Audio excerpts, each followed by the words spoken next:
Lorsque la tombe de Toutankhamon fut découverte, après être restée scellée pendant des milliers d'années, les chercheurs trouvèrent un poignard étrangement encore affûté. Mais lorsqu'ils testèrent de la lame, les résultats révélèrent des découvertes encore plus étranges.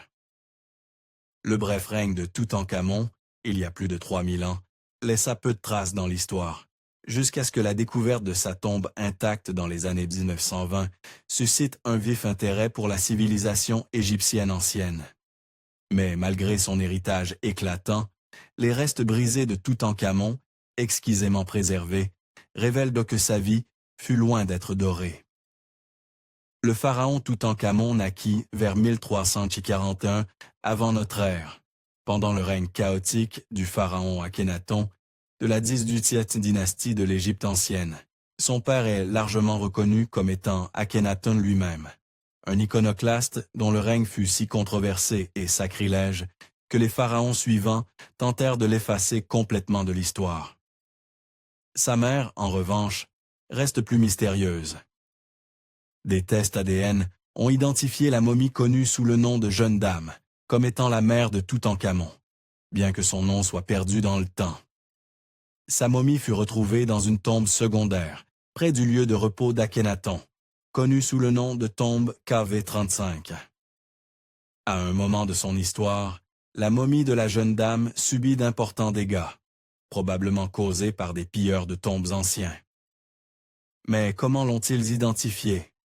Eh bien, ce ne fut pas aussi difficile qu'on pourrait le penser. Les mêmes tests ADN qui identifièrent les parents de Toutankhamon révélèrent également que ses parents étaient frères et sœurs. Ce type de mariage intrafamilial n'était pas rare parmi les familles royales de l'époque, et même dans les familles royales à travers le monde pendant de nombreux siècles ultérieurs. Toutankhamon monta sur le trône vers l'âge de 9 ans, après les décès successifs de son père et de ses 2 successeurs au règne éphémère. Il était peut-être jeune, mais il était tout de même roi. Et comme tout roi, il avait besoin d'une reine à ses côtés. Suivant la tradition de sa famille, Toutankhamon épousa sa demi-sœur, Ankhesenaman, engendrée par son père avec une autre femme.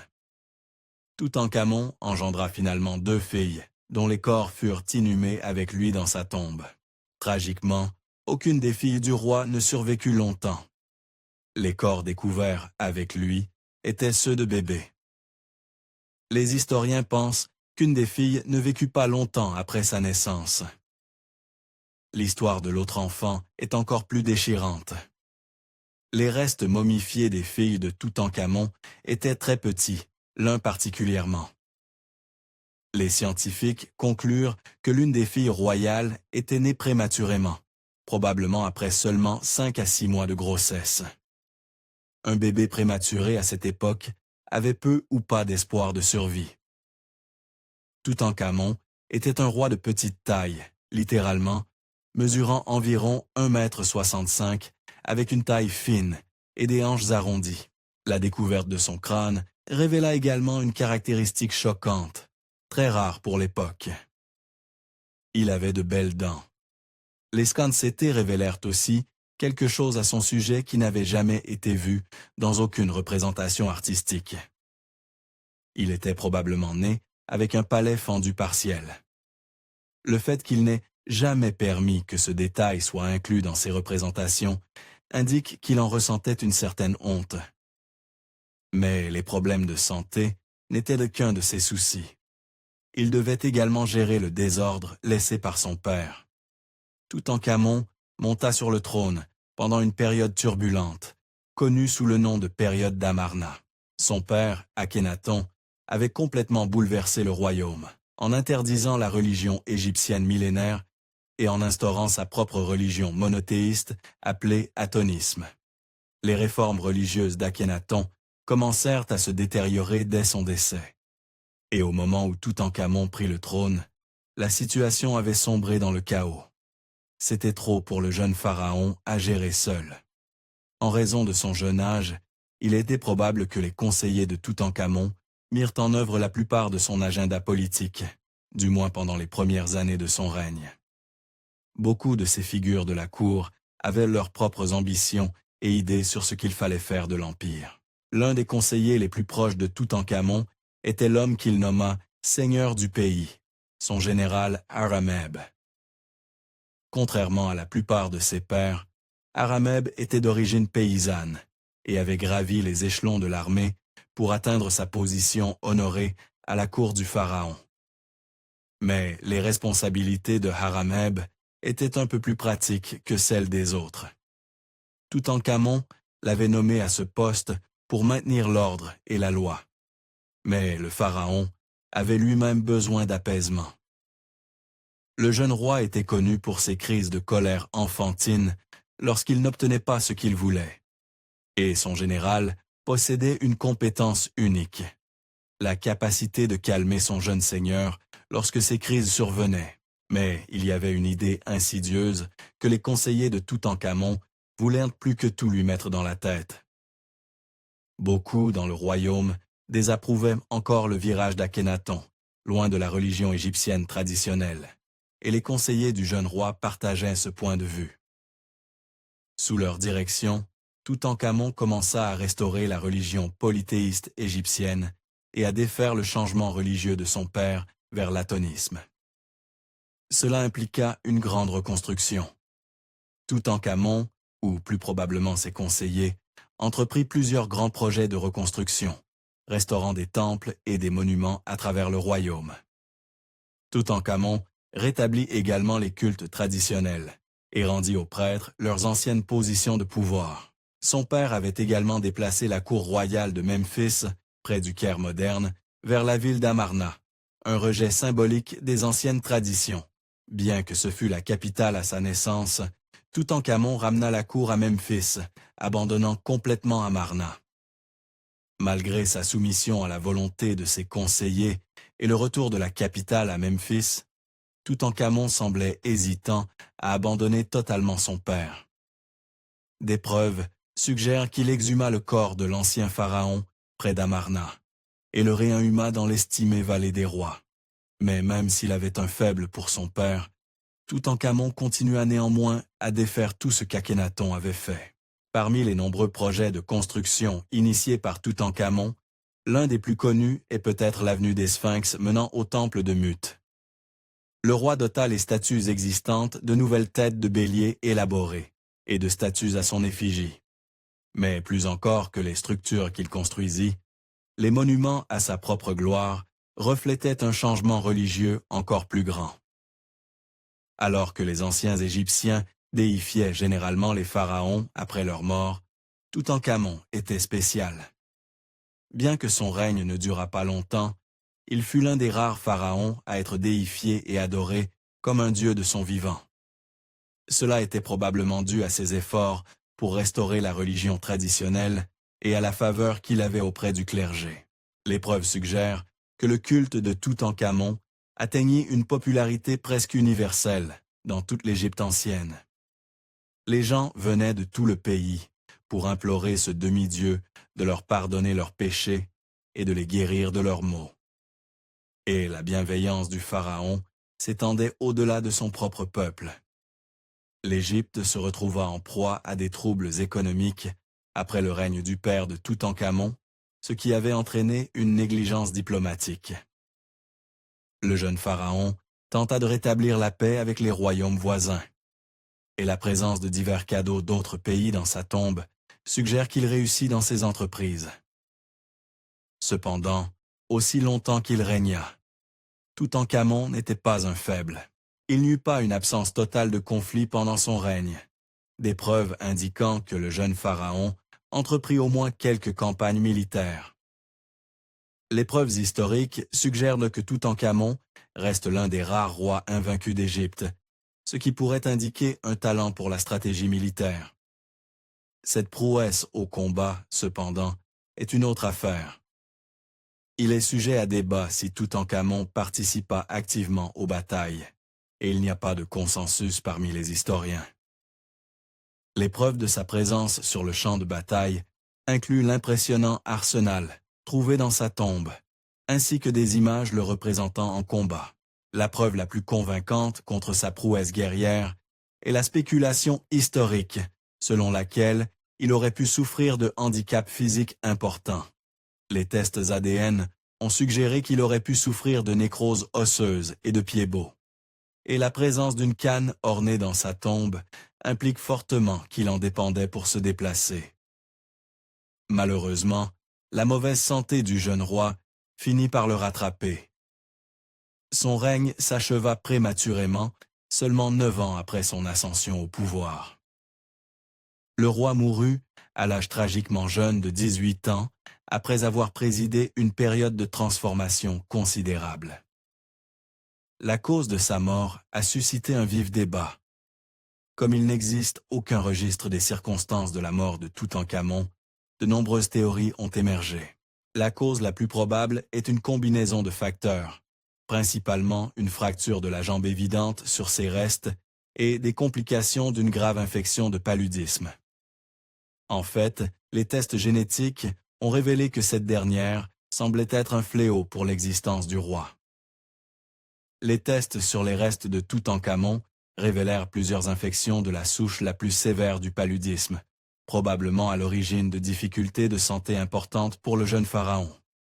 En fait, les parasites trouvés dans les restes de Toutankhamon sont la preuve génétique la plus ancienne connue du paludisme, faisant du roi une partie de l'histoire médicale également. Quelle qu'en soit la cause, le décès soudain du jeune pharaon déclencha d'autres problèmes. La mort précoce de Toutankhamon fut clairement inattendue. Il semble que la tombe royale, destinée à son éventuelle inhumation, était inachevée au moment de sa mort. Comme il était de coutume égyptienne d'observer les corps pendant précisément 70 jours entre la mort et l'inhumation, la cour n'eut probablement d'autre choix que de choisir une tombe inhabituellement petite lorsque le moment arriva. Comme Toutankhamon n'avait pas engendré de filles survivantes, encore moins de fils qui auraient pu perpétuer la tradition patrilinéaire, son décès marqua la fin de sa lignée. Cette crise de succession plongea à nouveau le royaume dans une instabilité immédiate, et plusieurs personnes convoitaient le trône. Selon la coutume égyptienne, l'épouse de Toutankhamon, Ankha-Sinaman, devait épouser le nouveau roi ascendant après la mort de son mari. Arameb chercha à prendre le pouvoir, mais il n'avait pas considéré une chose. Ankha-Sinaman ne désirait pas épouser un homme d'origine paysanne comme lui. Cela laissa une opportunité ouverte pour un autre des conseillers de Toutankhamon. Au milieu de la crise de succession, il semble que le vizir de Toutankhamon, Haï, manœuvra pour obtenir la position convoitée de Pharaon, car il avait au moins du sang royal. Malheureusement, aucun détail du complot d'Haï n'a survécu, mais nous savons qu'il réussit, car l'art de l'époque le montre présidant les funérailles de Toutankhamon, une tâche coutumière pour le pharaon successeur. Mais il ne profita pas longtemps des fruits de son labeur. Haï était un homme âgé lorsqu'il assuma le trône de Toutankhamon, et son règne fut de courte durée. Il mourut peu après avoir pris le pouvoir, et avant d'avoir engendré un héritier avec Ankha-Sinaman. Haï avait tenté de nommer son propre fils, Nakhman, comme héritier, mais il semble que son fils périt avant d'avoir eu la chance d'assumer le trône. Les registres historiques indiquent que Arameb obtint finalement son souhait et succéda à Haï comme pharaon après quelques luttes. Mais cette lutte semble l'avoir laissé amer. Arameb semble avoir ressenti du mépris pour son éviction initiale dans le processus de succession. Il commença à usurper de nombreux monuments construits en l'honneur de Toutankhamon, remplaçant les représentations du jeune pharaon par les siennes. Peut-être y avait-il encore du respect pour son ancien seigneur. Arameb défigura amèrement la tombe d'Haï, mais laissa celle de Toutankhamon intacte, indiquant une certaine reconnaissance de la relation étroite qu'il avait avec le jeune roi. Le lieu de repos final de Toutankhamon resta relativement intact pendant des millénaires après son inhumation. Il fut finalement enseveli sous les débris de la construction de tombes ultérieures, et encore plus dissimulé par la construction de maisons d'ouvriers au-dessus de l'entrée. Contrairement aux tombes de la plupart des pharaons égyptiens, celle de Toutankhamon ne fut redécouverte par personne pendant 3000 ans. En 1922, l'archéologue Howard Carter fut invité à fouiller la vallée des rois par des propriétaires coloniaux. Son importante équipe se mit au travail, découvrant systématiquement tombe après tombe, et, le 4 novembre, ils découvrirent une tombe différente de toutes les autres.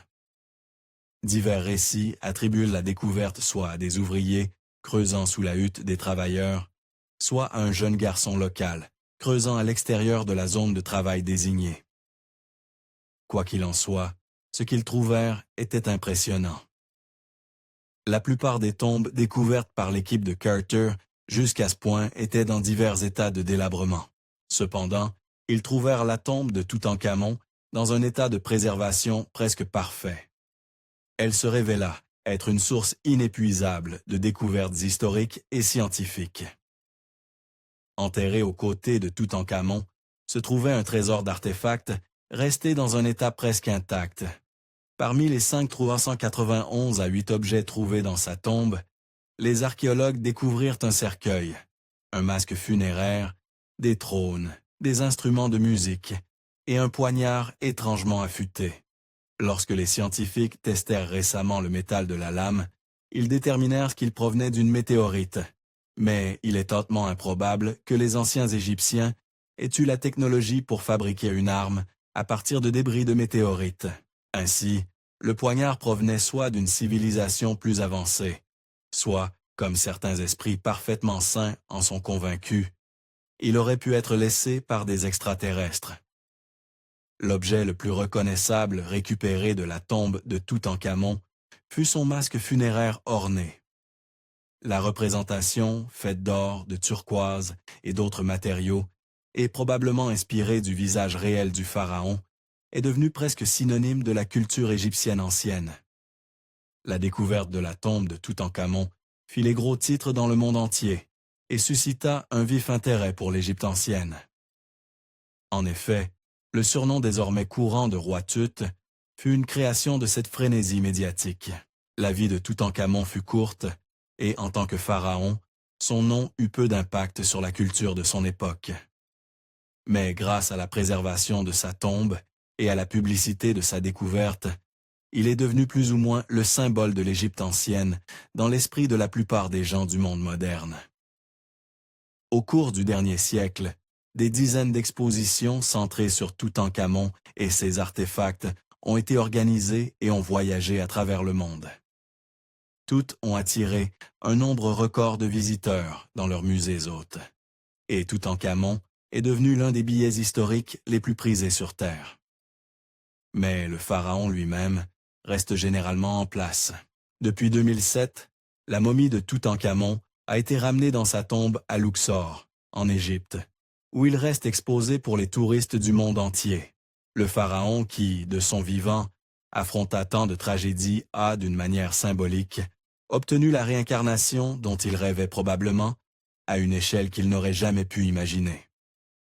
Merci d'avoir regardé History Exposé. Si vous aimez découvrir les meilleures histoires des œufs de l'histoire, cliquez sur j'aime et abonnez-vous pour continuer à explorer avec nous. N'oubliez pas de visiter notre page principale, Factornate, pour plus de faits incroyables sur tout.